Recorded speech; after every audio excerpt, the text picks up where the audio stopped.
هو مين ده؟ قال لي لا والله معرفش. عندي ليك مفاجأة حلوة عن السلسلة الجديدة. الثروة الحقيقية بتبدأ من العلم وطريقة التفكير قبل ما تبدأ من حجم حسابك في البنك. طب أنا كفؤاد صدقي أنا إيش عرفني؟ هو أنا عايش معاك؟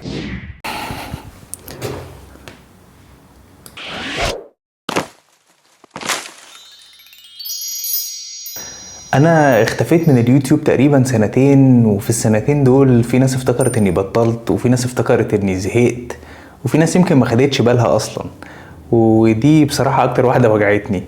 بس الحقيقة إن أنا ما كنتش مختفي تماما، كنت بنزل فيديوهات قصيرة، وكنت بشتغل وبذاكر وبقابل عملاء وبشوف قصص مالية غريبة جدا، والنهاردة أنا راجع أحكي. مبدئيا كده الحلقة دي ما فيهاش اي معلومة مالية مفيدة ولا حتى مش مفيدة.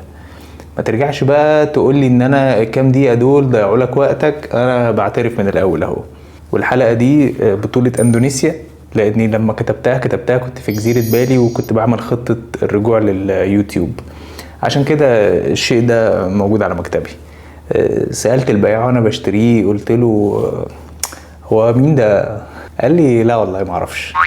هي بالي مليانة أصنام وتماثيل وآلهة كتير في كل حتة لدرجة إن هم مش عارفينهم. الحلقة دي المهم يعني إنها تسخين بس كده لرجوع السيزن الجديد، وكمان علشان أجاوب على الأربعة خمسة اللي سألوا هو أنت مختفي فين. لو أنت متابع القناة هنا من زمان فأنت أكيد لاحظت إن بقالي كتير منزلتش الحلقات الطويلة اللي كنت بنزلها عادة بشكل أسبوعي، وكنت مكتفي بس بالفيديوهات السريعة القصيرة على المنصات المختلفة، وحالق تماما لأكتر محتوى بحبه واللي هو الحلقات الطويلة هنا على قناة اليوتيوب. أنا آسف وبعتذر، أنا عارف إن في ناس كتيرة أفشى مني علشان بقالي سنتين تقريبا مختفي. وآخر حلقة كنت وعدت فيها بنيو لوك وأظن واضح، لكن النيو لوك ده لوحده مش مبرر كافي لاختفاء السنتين اللي فاتوا. الحقيقة الموضوع كان أكبر من مجرد التحضير للنيو لوك ده. خلال السنتين اللي فاتوا حصل حاجات كتيرة، حاجات حلوة وحاجات طبعا مش حلوة خالص، واعتقد ان دي حاجة طبيعية لأي حد بيتفرج عليا دلوقتي. مفيش حد فينا حياته بتفضل ماشية في خط مستقيم، كلنا بنعدي فترات فوق وفترات تحت، وبنعدي على فترات بنكون محتاجين نركز فيها على حاجات تانية. وكمان من اكتر الحاجات اللي كانت معطلاني هو اني كنت بخلص دبلومة للمستشارين الماليين في انجلترا، وطبعا المذاكرة والامتحانات للدبلومة دي كانت واخدة مني وقت كبير جدا ومجهود كبير جدا. لكن وبمنتهى السعادة أحب أزف لك خبر نجاحي وبتفوق وحصولي على الدبلومة من لندن انستيتيوت اوف بانكينج اند فاينانس. خلال السنتين اللي أنا كنت مختفي فيهم كنت لسه بقابل كلاينتس كل ما الوقت كان بيسمح، ولسه بشوف ناس بتنجح، ولسه بشوف ناس بتغلط، ولسه بشوف ناس بتضيع سنين من عمرها بسبب قرار واحد غلط. وبعد 23 سنة في المجال وبعد آلاف الميتينجز مع الكلاينتس اكتشفت حاجة مهمة جدا. اكتشفت ان اغلب الناس فاكرة ان مشاكلها المالية سببها قلة الفلوس او سوء الحظ، لكن الحقيقة هي ان اغلب مشاكل الحياة المالية سببها قلة الثقافة والتعليم والاستعجال. وعشان كده انا اول لما بدأت القناة هنا كنت مركز على الاساسيات، جبتها من تحت قوي، يعني من اول سلسلة قصة حياة الفلوس اللي بشرح فيها الفلوس جت منين وابتدت ازاي من وقت الانسان البدائي ولحد العملات الرقمية والديجيتال كارنسي. وبعدها عملت سلسلة انواع الاستثمار المختلفة اللي بشرح فيها حاجات كتير قوي عن انواع الاستثمار المختلفة، وبعدها سلسلة التخطيط المالي، وسلسلة عن ترشيحاتي للكتب، وكمان في سلسلة الغني والفقير اللي بتركز بشكل كبير على التفرقة ما بين عقلية الأغنياء وعقلية الفقراء. السلاسل دي كلها فيها كمية معلومات رهيبة، وكلها مشروحة لمستوى الطالب المتوسط، لكن زي ما قلت من شوية للأسف أغلب الناس مستعجلة. ولاقي واحد بعت لي رسالة بيقول لي فيها ما معناه أنا عاوز أبقى مليونير كمان ربع ساعة. حبيبي انت كده مش محتاج مستشار مالي، انت كده محتاج السحر مدحت. وكتير بيحصل ان حد يطلب مني الطلب زي ده او طلب شبهه، او حتى حد بيجي يسألني سؤال من نوعية هو الصندوق السادس في البنك الفلاني احسن ولا اني اشتري ارض في بلدنا وازرعها احسن؟ طب انا كفؤاد صدقي انا ايش عرفني؟ هو انا عايش معاك؟ ما يمكن تزرع الارض وتطلع محصول عبقري وتبيعه بمكاسب مهولة، او يمكن تكون محتاج فلوس سايلة وتقدر تصرفها في وقت الزنقة، وساعتها يكون الصندوق احسن لك. واللطيف بقى لما حد يكتب لي كومنت ويسألني اشتري اسهم ازاي.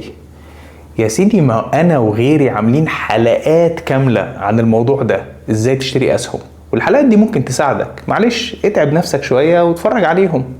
لكن انت متخيل ان انا هبرم الحلقات دي كلها في جملة واحدة وابعتها لك اجابة شافية ووافية في كومنت او مسج؟ طبعا انا لما بتجيلي النوعية دي من الاسئلة او الاستفسارات بعرف على طول ان اللي بعتها عنده مشكلة كبيرة في الثقافة المالية. مش عايز اقول في الثقافة عامة، ما انت قلت اهو، ما علينا.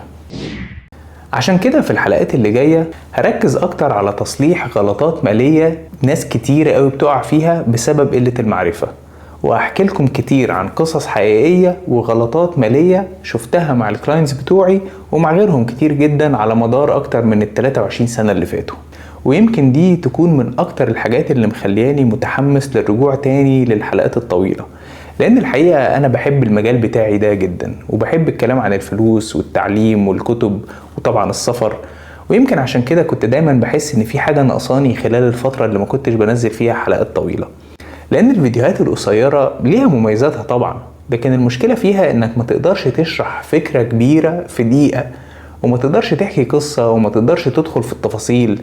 وانا من الناس اللي بتحب القصص والتفاصيل. يمكن عشان كده اكتر محتوى كنت بستمتع بيه دايما هو الحلقات الطويلة اللي كانت هنا على القناة، لان فيها وقت كفاية اننا نفهم الفكرة صح، مش بس نعرف عنوانها. والفترة اللي جاية ناوي اتكلم في مواضيع كتيرة جدا، شوية عن الاستثمار، وشوية عن التخطيط المالي، وشوية عن الغلطات اللي الناس بتقع فيها، وشوية حلقات تانية ملهاش اي علاقة مباشرة بالفلوس اصلا، لكن ليها علاقة بالحياة وبالقرارات وبالطريقة اللي بنفكر بيها. لأن في رأيي الشخصي الثروة الحقيقية بتبدأ من العلم وطريقة التفكير قبل ما تبدأ من حجم حسابك في البنك.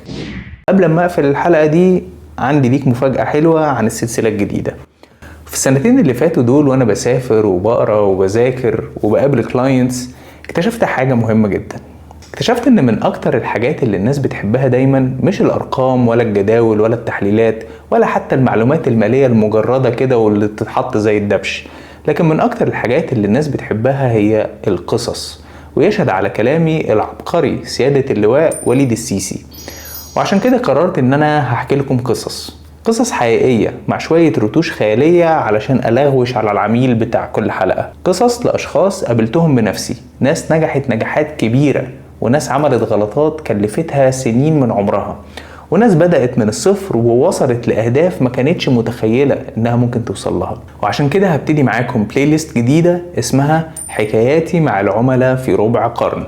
والبلاي ليست دي هحكي لكم عن عميل ضيع سنين من عمره بسبب كلمة واحدة، وهحكي لكم عن واحد دخل عالم الفوركس مش علشان فهمه، لكن علشان انبهر بالشكل اللي قدامه، وهحكي لكم عن راجل شفته في مصنع رخام في شقة تعبان، كان شكله عادي جدا بس طلع وهحكي لكم عن واحد تاني كان العكس تماما، شكله مليونير، انما لما فتحنا الارقام وبصينا فيها طلع اغنى فقير قابلته في حياتي.